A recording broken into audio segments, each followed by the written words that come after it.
Rahim Production.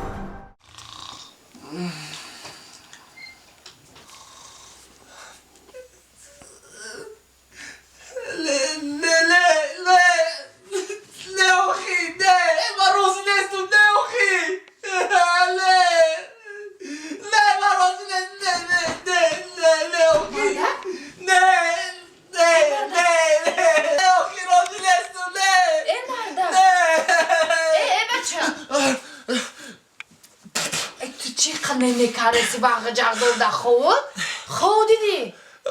دیدی دیدم ای مردک جا ترسیدی ها من ترسیه گله آود بیار مردک نه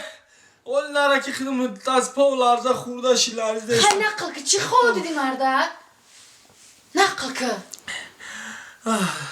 ترخم کفیده خوی وحشتناک خوی بیزم یا خوی بحد خوی گنده دیدم ای وای تو خیلی که نقل که مردک خدا در دشمنی کسی او روز آلا نشونه تا دیگه چی خود دیدو باشه ای زنه حالا بای باور میکنی یا خوی بحد بیزم دیدم گلزم خواه دیدم که روزی توی مانای در اوستالی زکس ایما روزیگی پرسیده استیان چی؟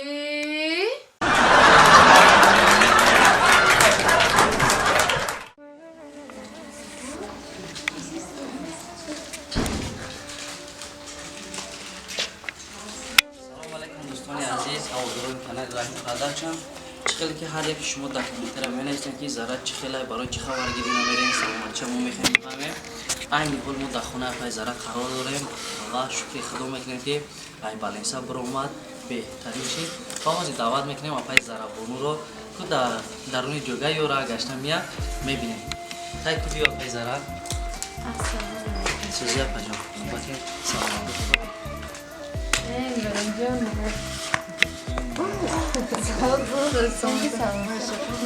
این حالی ذره را دیده چخیلی چی گفتنی با نه کلی پات پیچ کنم مخلصانت داشتی اختصاص شدم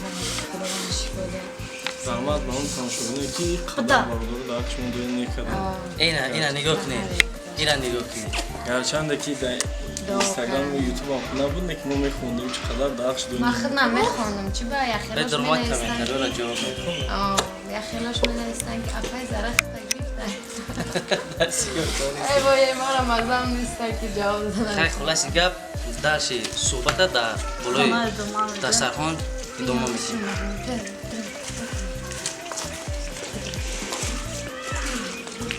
شما نخیر سلامتیش کرشی خدا باشیگه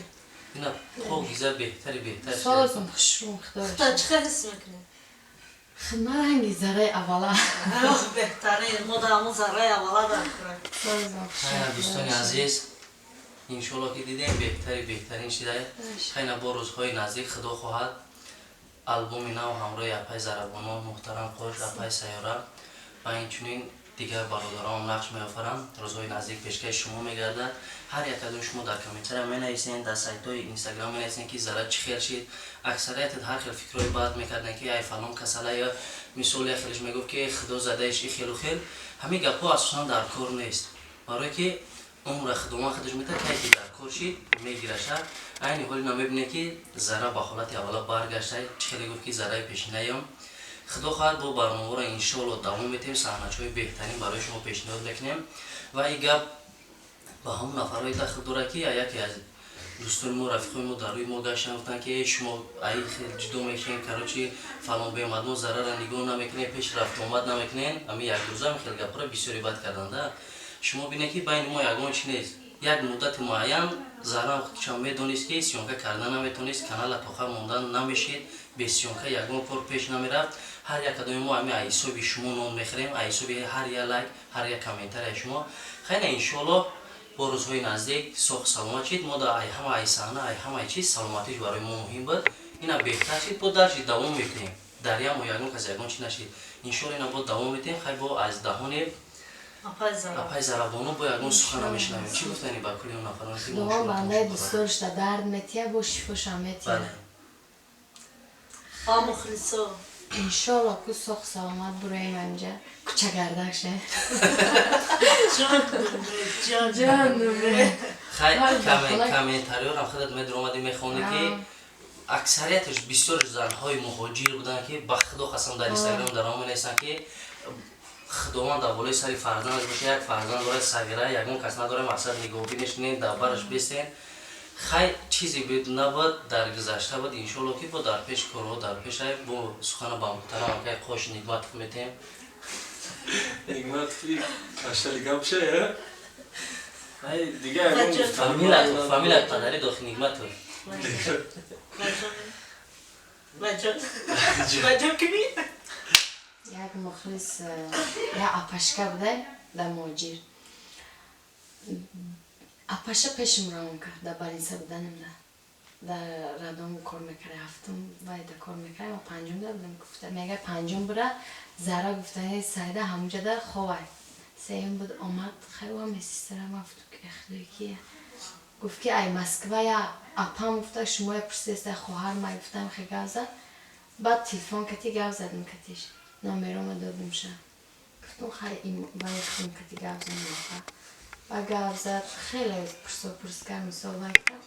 وقتی که یک سخن شیرین میگن تا مثال حال پرسید میکنم این قدر باشی قدر میشه بعد اما اکا ای طرفی شهری نه ای طرف قرطاق بوده همین اینستاگرام ما پرسید می نویسم من اینستاگرام رد که میدرم مزم که نبود بعد اما اکا رنگ خواهر جان رنگ اکا و خواهر باشیم گفته چی خیلی که همی وایشید با نامرای وای من واتساپ من رنگی همه چی خدمت کنیم گفتم اکا جان فقط دعا کنه سلامتی ها سلامتی در کار ایمده هیچی در کار نیست خانه گفتم خانه خداوند داد من گفتی مال گفتم همه چی را خدا را شکر دارم یکی همی سلامتی نباشه در پیش همی دعا و دستگاه هیچی بوده در پیش سلامتی نه همه چیز فهمیدم بالای جوگای مرد خطی که مبارزه بردی در خسندی آدم یکم چیز درک نمیکنه هیچ نمیکنه وقتی که کسل میشه بعد میفهمه کی دوستای کی دشمنای کی دربارت هست نیست مثلا همشه خیلی وقتی که ما بالینسا در رفتیم دیدیم حالاتو چه خیلی بود خطا چه خیلی اسم کردی همین زندگی چی امید داشتی امید نداشتم من وقتی بالینسا رفتم با پای خودم رفتم نه که عوض مرا پسه برو پالی همی خستم وزبین شدم امید مراستی ای خودم کندم حالی اولاد و اجداد می آمدن گفتن ما مثال امید مونه کندیم همی تقوی خودم آمد دیدک من در روی مثال جاگه بودم مثال وای بودم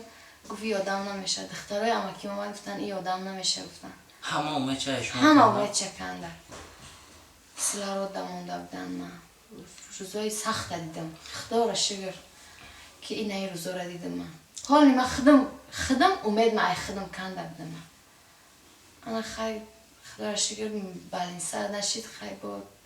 ما فکر میکنم که همین حالت خود در جوگای مرگ مبارزه میبردی دختر در سن سالی که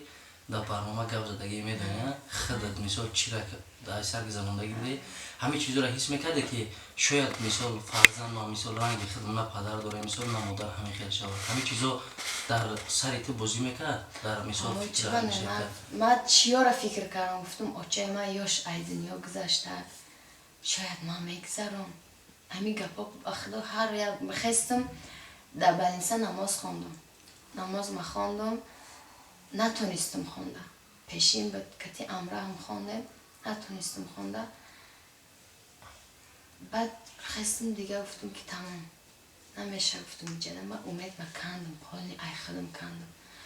امروز یک شنبه بود دکتر من گفتم من میرم من نمیستم گفتم نه جواب نمیتیم تا گفتن مزد نیست مطرح چخل جواب تیم گفتم نه من میرم گفتم خستم ای بالینسا وای نویستم عریضه نویستم خستم برامدم آمدم در همی خیلی رفتیم جای طبیب در رفتیم نیافتیم شه آمدم در سخوال بودم با مزم گریخته آوردن ما خانه آوردن ما این امره هم دختر خواه میکرد بالینسا برم تا گفتم نه من خانه برم آمدم دیگه راستی در روی جوگه خواه کردم بگه به تاقامشون آمدن مرا دیدن حالی راست وای شکندن در